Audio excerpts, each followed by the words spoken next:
नमस्कार दोस्तों, आप सभी का स्वागत है आपके अपने YouTube channel study with Ravi पर। दोस्तों, इस क्लास में हम उत्तराखंड वीकली करंट अफेयर्स पढ़ने जा रहे हैं। दोस्तों, इस वीक में जितने भी उत्तराखंड के महत्वपूर्ण करंट अफेयर प्रश्न बने हैं वह सभी हम इस क्लास में पढ़ने वाले हैं। दोस्तों, साथ ही हम नेशनल इंटरनेशनल करंट अफेयर्स को भी पढ़ेंगे जो आपके एग्जाम में पूछे जा सकते हैं। तो क्लास महत्वपूर्ण रहने वाली है। आपसे रिक्वेस्ट है कि प्लीज़ आप इस क्लास को एंड तक जरूर देखिएगा। तो चलिएगा शुरू कर लेते हैं आज के अपनी इस क्लास को, जिसका पहला प्रश्न रहेगा। बताना है दोस्तों, राष्ट्रीय शिक्षक दिवस के अवसर पर राष्ट्रपति द्रौपदी मुर्मू द्वारा उत्तराखंड के किस शिक्षिका को राष्ट्रीय सम्मान से सम्मानित किया गया? सही आंसर रहेगा ऑप्शन वी, कुसुमलता। दोस्तों, कुसुमलता को राष्ट्रपति द्रौपदी मुर्मू के द्वारा राष्ट्रीय शिक्षक दिवस के अवसर पर राष्ट्रीय सम्मान से सम्मानित किया गया है। ठीक है, तो महत्वपूर्ण प्रश्न है, याद रखिएगा। अगला प्रश्न है कि राष्ट्रीय शिक्षक दिवस के अवसर पर राज्य सरकार द्वारा कितने शिक्षकों को सलेश मटियानी शिक्षक पुरस्कार से सम्मानित किया गया? तो दोस्तों, 2024 में 19 शिक्षकों को सलेश मटियानी शिक्षक पुरस्कार से सम्मानित किया गया है। तो याद रखिएगा, महत्वपूर्ण प्रश्न है। दोस्तों, इस पुरस्कार के अंतर्गत हर एक शिक्षक को 20,000 रुपये की राशि दी जाती है। तो ये भी आप याद रखिएगा। ठीक है, पहले दोस्तों 10,000 रुपये की राशि दी जाती थी नगद, और ये दोस्तों बढ़ाकर अब 20,000 कर दी गई है। अगला प्रश्न दोस्तों, हाल ही में मुख्यमंत्री का सचिव किसे नियुक्त किया गया है? तो दोस्तों, हाल ही में मुख्यमंत्री के नए सचिव बनाए गए हैं दीपक रावत। सही आंसर रहेगा ऑप्शन ए। दोस्तों, दीपक रावत वर्तमान में कुमाऊं आयुक्त हैं। ठीक है, कुमाऊं कमिश्नर आयुक्त हैं, जिन्हें अतिरिक्त भार देकर मुख्यमंत्री का सचिव बनाया गया है। तो याद रखिएगा। ठीक है, दीपक रावत दोस्तों मुख्यमंत्री के सचिव नियुक्त किए गए हैं। अगला प्रश्न है, हाल ही में विशेष वैज्ञानिक कार्यों हेतु गिरी गंगा गौरव सम्मान से किसे सम्मानित किया गया? तो ये सम्मानित किया गया है दोस्तों डॉक्टर गजेंद्र सिंह को। गजेंद्र सिंह को दोस्तों विशेष वैज्ञानिक कार्यों हेतु गिरी गंगा गौरव सम्मान से सम्मानित किया गया है। दोस्तों, उत्तराखंड राज्य विज्ञान एवं प्रौद्योगिकी परिषद यूकास्ट में हिमालय संरक्षण सप्ताह के पहले दिन मेती संस्था ने यूसैक के वैज्ञानिक डॉक्टर गजेंद्र सिंह को हिमालयी क्षेत्र में किए गए विशेष वैज्ञानिक कार्यों हेतु गिरी गंगा गौरव सम्मान से सम्मानित किया है। ठीक है, तो याद रखिएगा। अगला प्रश्न है कि सीएम पुष्कर सिंह धामी ने हर वर्ष किस दिन को बुग्याल संरक्षण दिवस के रूप में मनाने की घोषणा की है? तो ये की है दोस्तों 2 सितंबर को। 2 सितंबर को दोस्तों राज्य में प्रत्येक वर्ष बुग्याल संरक्षण दिवस मनाया जाएगा। ठीक है। अगला प्रश्न है कि हाल ही में उत्तराखंड निर्वाचन आयुक्त किसे नियुक्त किया गया? तो दोस्तों, हाल ही में उत्तराखंड के नए निर्वाचन आयुक्त बने हैं सुशील कुमार। राइट आंसर रहेगा ऑप्शन ए। ठीक है, तो सुशील कुमार दोस्तों वर्तमान में उत्तराखंड निर्वाचन आयुक्त हैं। इनसे पहले दोस्तों चंद्रशेखर भट्ट उत्तराखंड के निर्वाचन आयुक्त थे। इनका कार्यकाल दोस्तों जुलाई महीने में पूरा हो गया। ठीक है, और जो नए बनाए गए तो वह आपके सुशील कुमार बनाए गए हैं। अगला प्रश्न है कि उत्तराखंड में पहली बार अंतर्राष्ट्रीय आयुर्वेद सम्मेलन का आयोजन कहाँ किया जाएगा? तो दोस्तों, अंतर्राष्ट्रीय आयुर्वेद सम्मेलन का जो आयोजन किया जाएगा उत्तराखंड में पहली बार, तो वह देहरादून में किया जाएगा। सही आंसर रहेगा दोस्तों ऑप्शन सी। ठीक है फ्रेंड्स, उत्तराखंड में पहली बार अंतर्राष्ट्रीय आयुर्वेद सम्मेलन आयोजित किया जाएगा। आयुष मंत्रालय ने इस बार आयोजन की मेजबानी उत्तराखंड को सौंपी है। दोस्तों इस सम्मेलन का आयोजन 12 से 15 दिसंबर तक FRI देहरादून में प्रस्तावित है। इसके लिए आयुर्वेद विभाग ने दोस्तों तैयारियां भी शुरू कर दी हैं। तो दोस्तों देहरादून में FRI के अंदर आयुष मंत्रालय के द्वारा उत्तराखंड में पहली बार अंतर्राष्ट्रीय आयुर्वेद सम्मेलन का आयोजन किया जाएगा। ठीक है, कब किया जाएगा? तो 12 से 15 दिसंबर के मध्य। अगला प्रश्न दोस्तों, प्रधानमंत्री श्री नरेंद्र मोदी ने किस शहर में जल संचय जन भागीदारी पहल का शुभारंभ किया है? तो दोस्तों जल संचय जन भागीदारी पहल का जो शुभारंभ किया प्रधानमंत्री नरेंद्र मोदी जी ने, तो ये क्या है दोस्तों? गुजरात के सूरत में। सही आंसर रहेगा ऑप्शन सी। अगला प्रश्न है कि किस केंद्रीय मंत्री को टाइम मैगजीन की AI की सबसे प्रभावशाली व्यक्तियों की सूची में शामिल किया गया? तो ये किया गया है दोस्तों अश्वनी वैष्णव को। अश्वनी वैष्णव इन्हें दोस्तों ये वर्तमान में केंद्रीय मंत्री हैं, जिन्हें दोस्तों टाइम मैगजीन की AI की सबसे प्रभावशाली व्यक्तियों की सूची में शामिल किया गया है। ठीक है दोस्तों, ये जो वर्तमान में केंद्रीय मंत्री हैं तो इनके पास इलेक्ट्रॉनिक्स और सूचना प्रौद्योगिकी मंत्रालय है। ठीक है, तो ये भी आप याद रखिएगा। अगला प्रश्न है कि हाल ही में किस राज्य सरकार ने पुलिस बल में महिलाओं को 33% आरक्षण की घोषणा की है?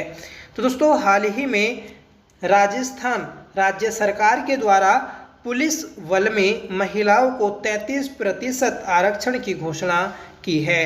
तो राइट आंसर है हमारा ऑप्शन डी। वर्तमान में दोस्तों राजस्थान के जो मुख्यमंत्री हैं तो वह दोस्तों भजन लाल शर्मा हैं। 11वां प्रश्न है हमारा कि कपिल परमार किस खेल में पैरा ओलंपिक पदक जीतने वाले पहले भारतीय एथलीट बने हैं? तो दोस्तों कपिल परमार ये पहले जूडो प्लेयर हैं जिन्होंने पैरा ओलंपिक में पदक जीता है। ठीक है, तो याद रखिएगा महत्वपूर्ण प्रश्न है कपिल परमार जिनका संबंध जूडो खेल से है।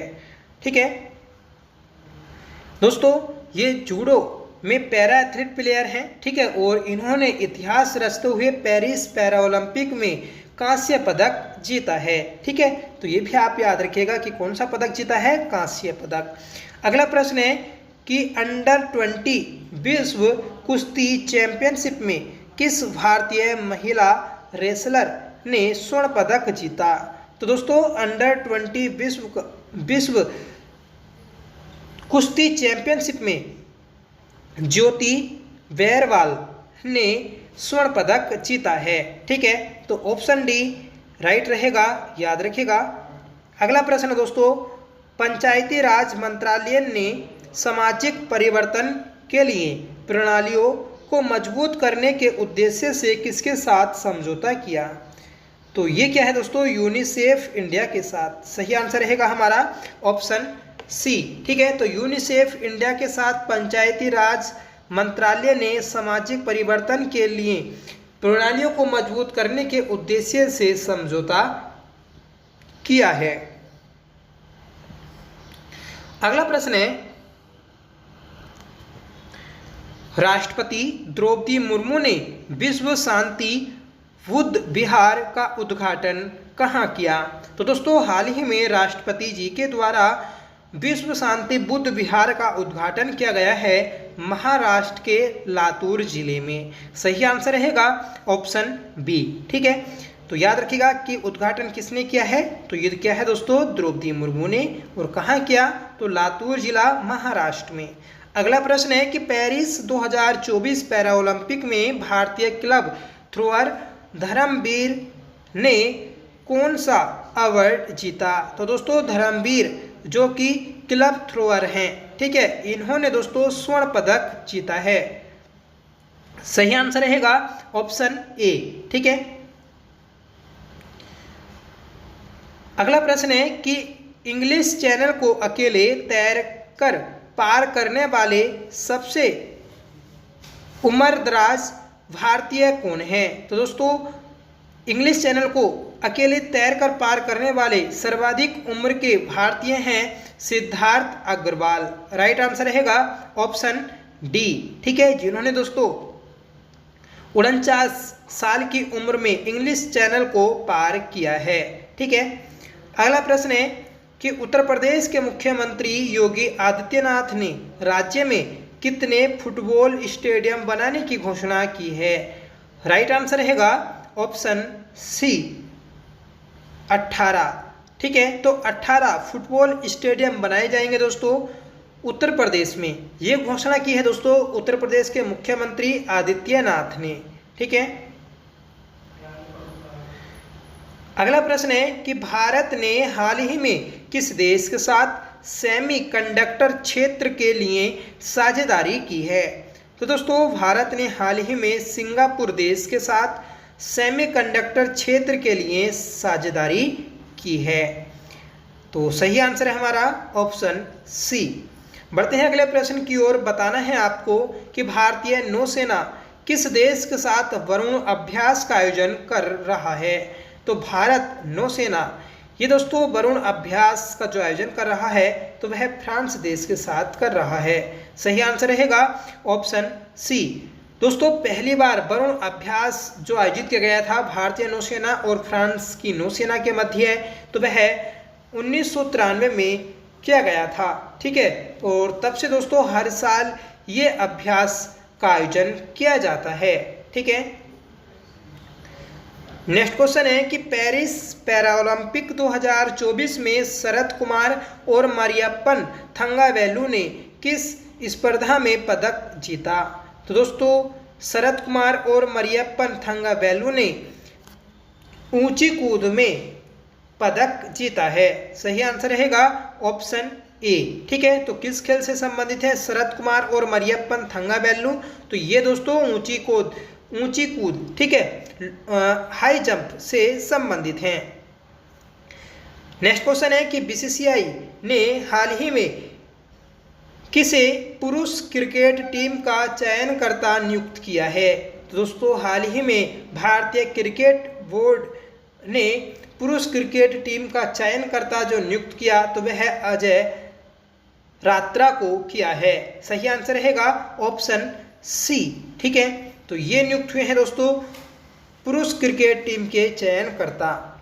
अगला प्रश्न है कि हाल ही में किसने प्रोजेक्ट नमन का पहला फेज लॉन्च किया है। तो दोस्तों हाल ही में इंडियन आर्मी ने प्रोजेक्ट नमन का पहला फेज लॉन्च किया है। तो सीधा क्वेश्चन बनेगा कि दोस्तों कि प्रोजेक्ट नमन ये किसके द्वारा लॉन्च किया गया। ये दोस्तों इंडियन आर्मी के द्वारा लॉन्च किया गया है।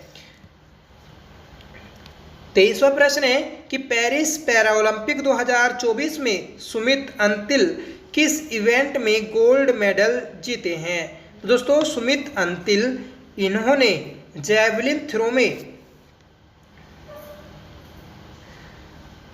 गोल्ड मेडल जीता है। सही आंसर है ऑप्शन सी। और ये दोस्तों जब पैरा ओलंपिक्स ध्वज समारोह हुआ था उद्घाटन समारोह, तो उसमें भारतीय दल के ध्वजवाहक भी बने थे। ठीक है, तो ये भी आप याद रखिएगा जिन्होंने दोस्तों गोल्ड मेडल जीता है पैरा ओलंपिक्स पेरिस में। ठीक है, और किससे संबंधित हैं ये दोस्तों जैवलिन थ्रो से संबंधित हैं।